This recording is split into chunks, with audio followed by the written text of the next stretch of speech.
আজ আমি একটা স্কুলে এসেছি।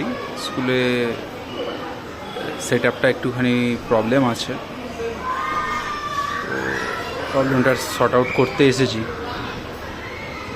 এই সেট আপ ছিল আগে,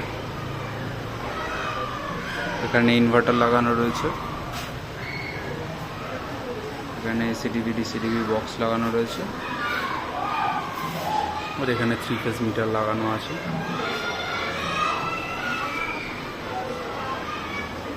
তাই প্রবলেমটা শর্ট আউট করতে এসেছি, দেখা যাক কত তাড়াতাড়ি প্রবলেমটা শর্ট আউট করা যায়। করে এখান থেকে অন্য জায়গায় যাব, সেটাও চেষ্টা করব ভিডিও দেখানোর।